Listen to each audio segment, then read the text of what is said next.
Thank you so much for tuning in today. We're going to be talking about how you can say goodbye to belly fat. And I know that's like one of the biggest, most burning questions that a lot of overweight people have. Like, how do I lose this big belly? So we all know how detrimental belly fat is to our health. Let's get into it.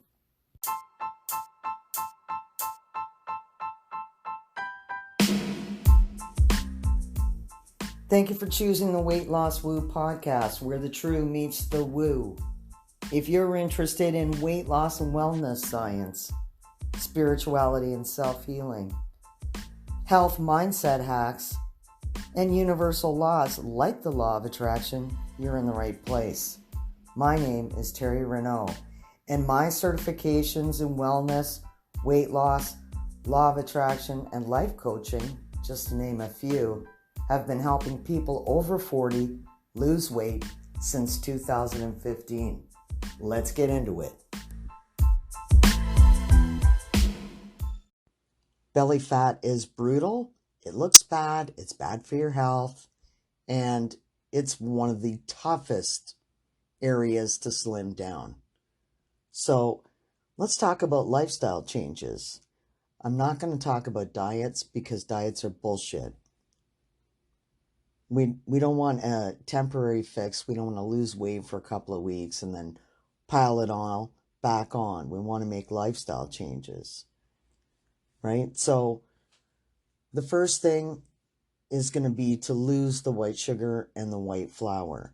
We want to get rid of as many empty calories as we possibly can. So foods that have no nutritional value are probably best left uneaten. So that would be stuff like potato chips or crisps, French fries, anything fried in like oil, cakes, cookies. It's got to go, right? We can't have that as a daily part of our diet and expect our stomach to be flat. It's illogical. So we're getting rid of all the empty calories, but we want to keep in things like wheat germ and bran. We want the best part of wheat and not the worst part. So we're leaving as many processed carbs behind as possible. And when we eat things like wheat germ and wheat bran, we're adding antioxidants and fibers and vitamins and minerals. We want those things. So we want breads, like very little, but good breads, pumpernickel, whole wheat, multigrain, oat bread, things of this nature. A lot of the sourdough breads are really good too. If you can get sourdough rye or sourdough pumpernickel, some of these breads are just amazing. And there is no law that says that you have to have more than one piece of bread. You can have a piece of rye bread with some avocados and tomatoes on top, and you may find that that is totally enough bread for you to start the day with. Now, moving on, we want to add some probiotics.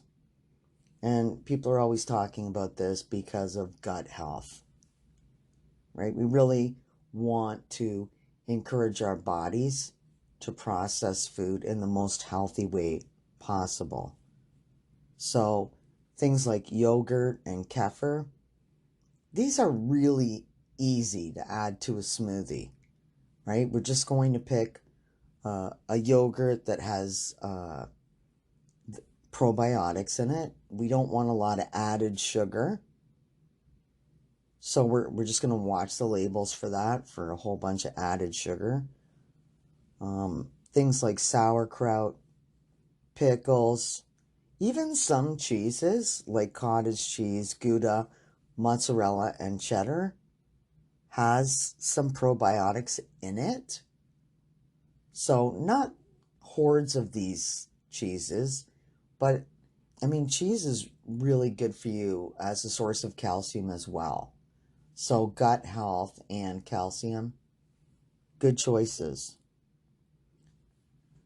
Now, I want to talk about intermittent fasting because a lot of people have had success losing belly fat because of fasting.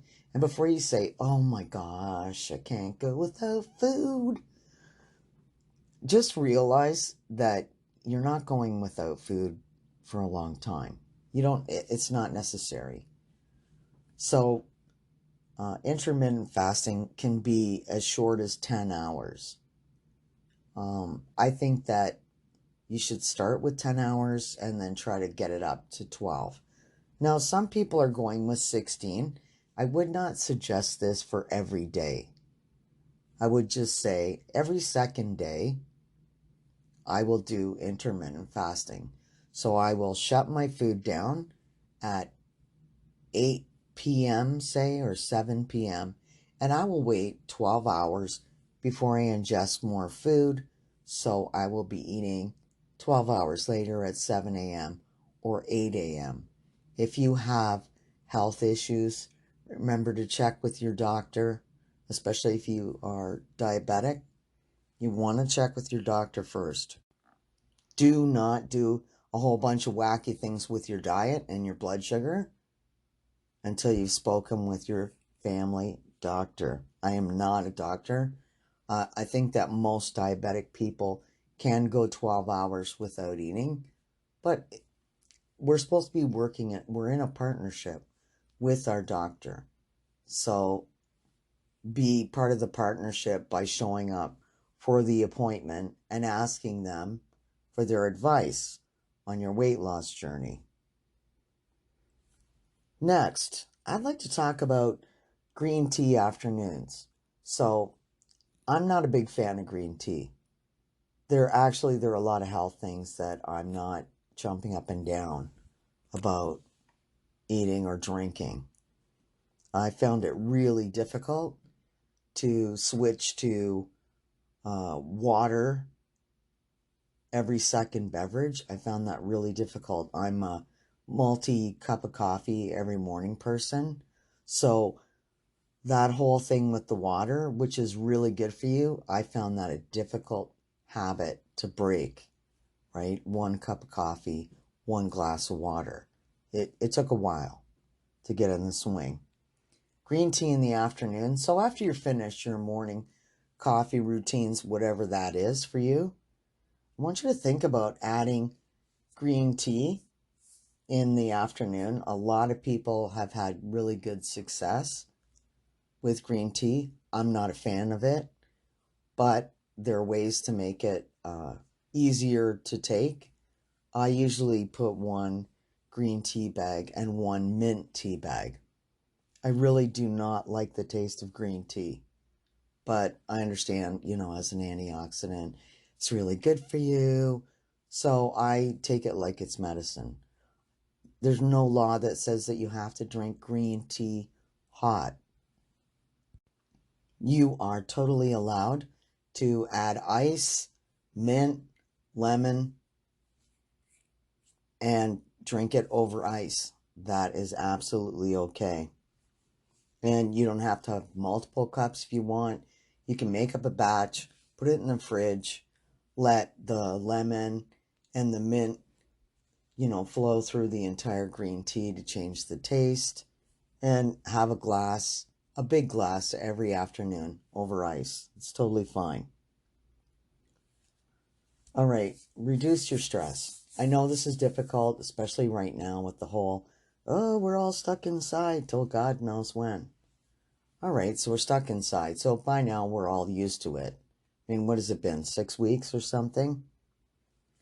So when we're constantly in a state of stress, right, our adrenal glands are producing cortisol like it's going out of style. And this is going to increase your appetite, and increased cortisol also helps drive abdominal fat storage.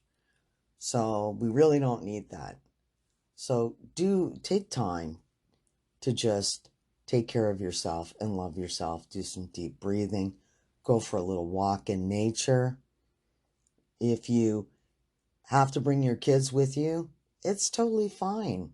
You'll be just as relaxed, or okay, you'll be almost as relaxed as if you had left them at home. So reducing your stress, it's going to be optimal, right? You control your reactions. You control your feelings to every given situation, right? It's a situation. I get it. But you control your reaction. So let's just try and breathe it out now. Just breathe it out. Okay, let's talk about the fluids that people are putting into their body. Now, I'm going to say it every single time.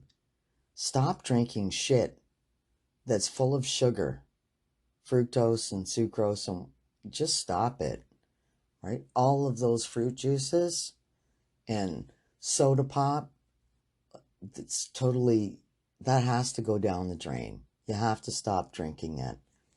These quick energy drinks as well, you can't have that. It's total crap. Just throw it away.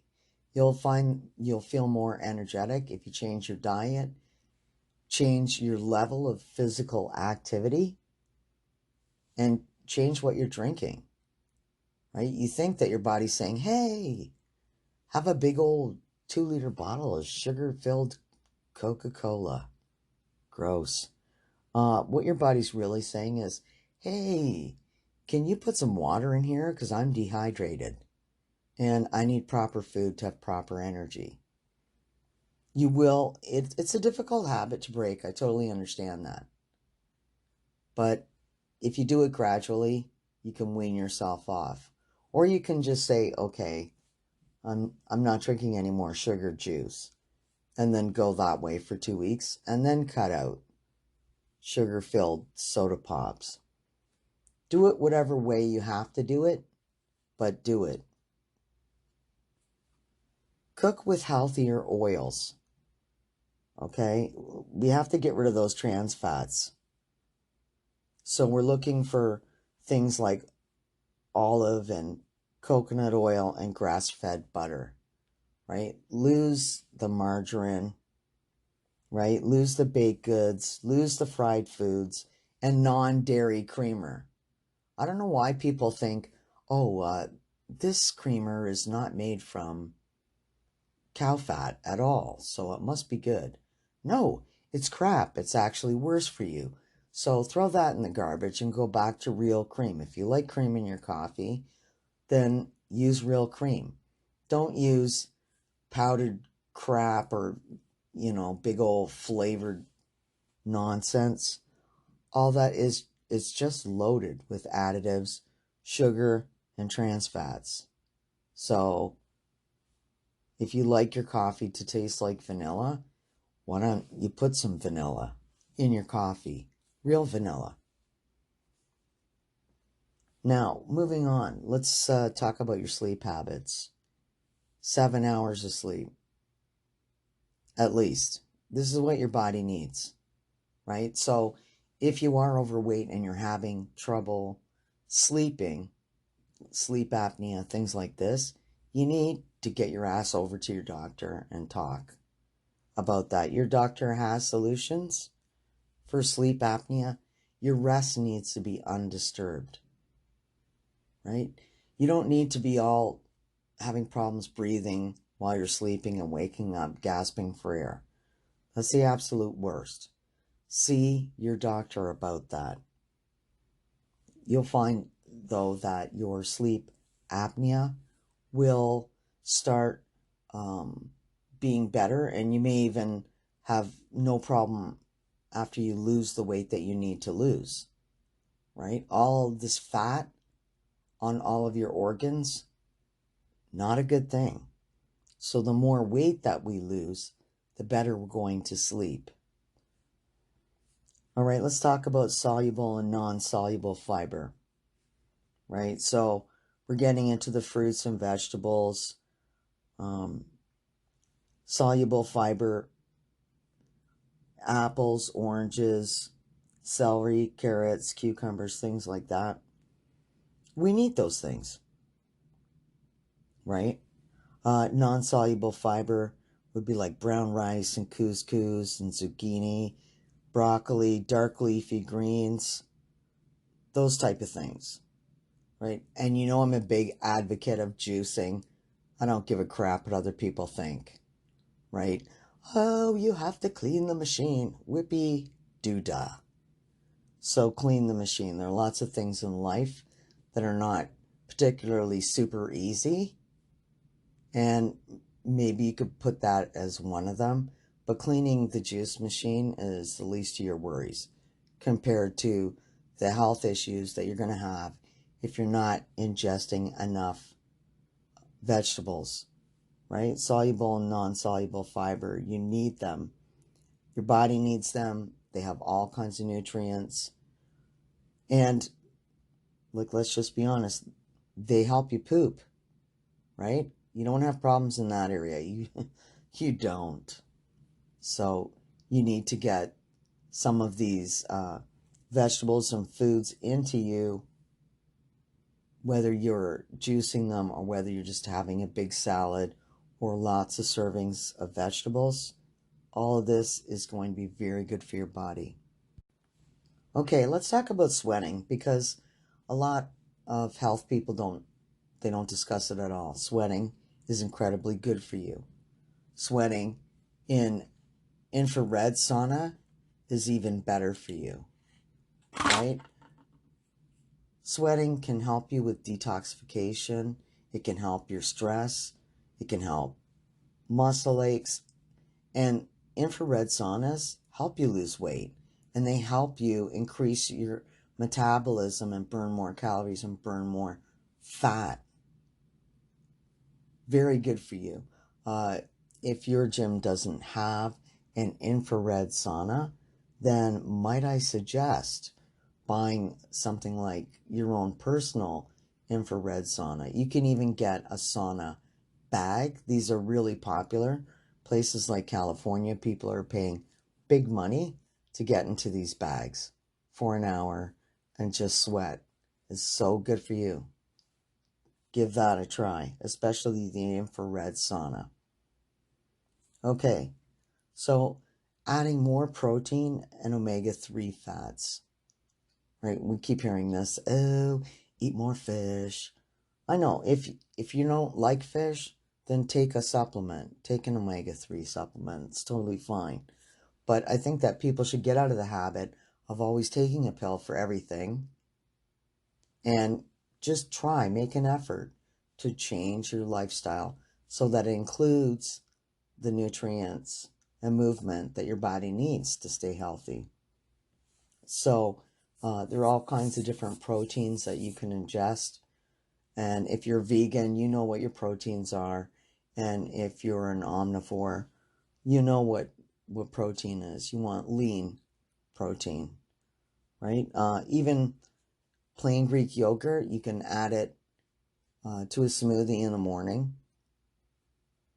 And that's going to be good. It's going to be a good start to your morning. Things like a little bit of peanut butter on your pumpernickel toast. It's good for you. It's a good way to start the day. A bit of protein, your body has something to work with. Try to get as much protein as you can without being ridiculous about it. Nobody needs a 27-ounce steak, right? But your body, your muscles, everything needs protein, so put it in there. It can't just be salad. We need to have some protein. So I've heard a lot of people talk about apple cider vinegar as a way to lose belly fat. Now, the studies are inconclusive, but there's absolutely nothing wrong with having a tablespoon of organic apple cider vinegar, or ACV, as you hear everybody saying everywhere, in the morning with water first thing before your coffee. Just suck that back, and please remember to rinse out your mouth afterwards, because That's a lot of acid on your teeth, and you want to take good care of your teeth. Okay, now, the last thing I want to talk about is movement. Obviously, your body needs to move. If you are not moving now, then go see your doctor before you start some kind of outrageous, wild exercise program. Ease gradually into getting your body back in motion. I think one of the biggest mistakes people make is they're like, I'm going to join the gym, I'm going to get a trainer. And then they go in there and they hurt themselves, and that's it. They're not going back. So don't do that. Just ease into it. Start with walking. And always start with exercise you actually enjoy. If you hate it, you're not going to stick with it. So don't, right? If you enjoy dancing, Tai Chi, Kung Fu, whatever it is, then do that.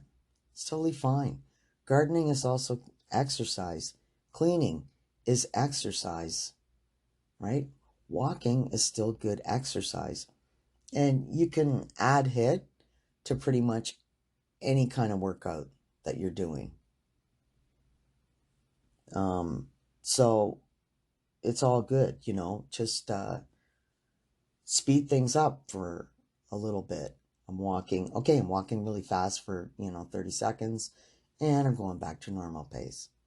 And I'm speeding up really fast for 30 seconds, and I'm going back to a normal pace. Right?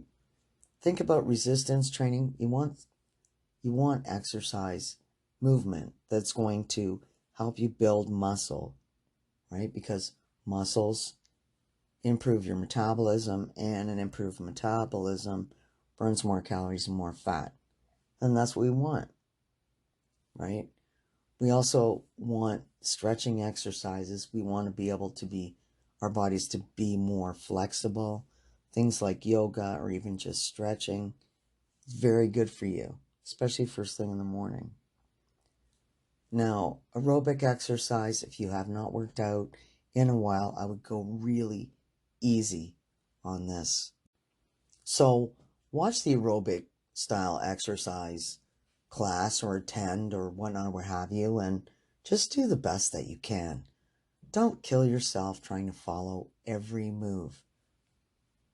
Pick a video on YouTube, try to follow along as the best that you can, and in a day or two, try the same video again.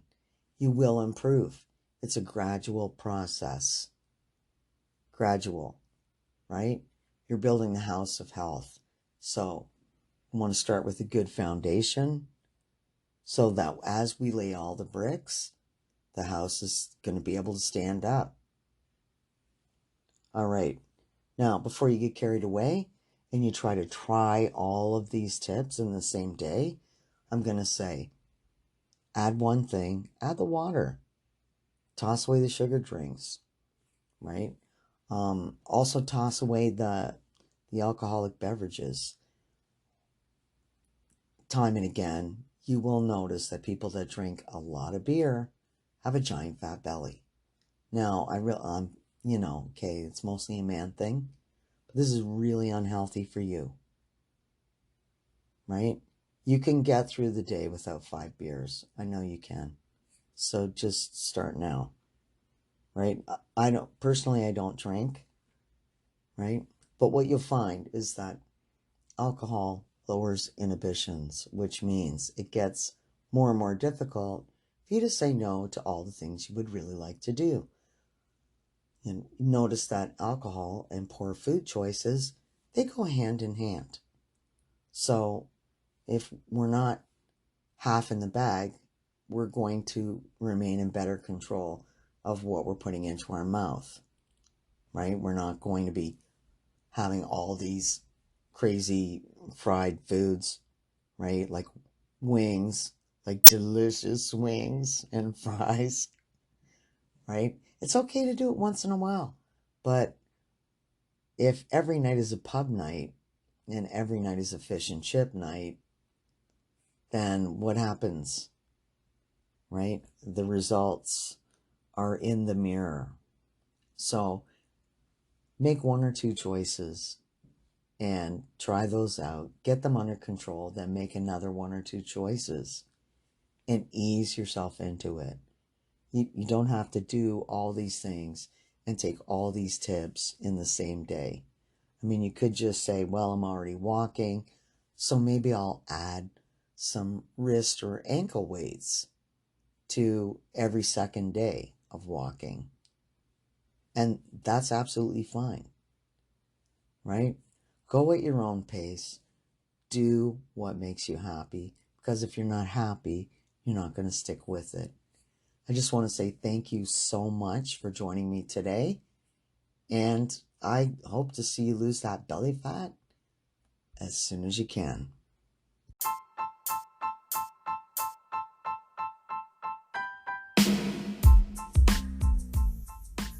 Thank you for tuning in to the Weight Loss Woo podcast today. I would like to take this opportunity to personally invite you to the free, brand new Facebook group, Weight Loss Woo, where we discuss transformational weight loss and wellness on the daily.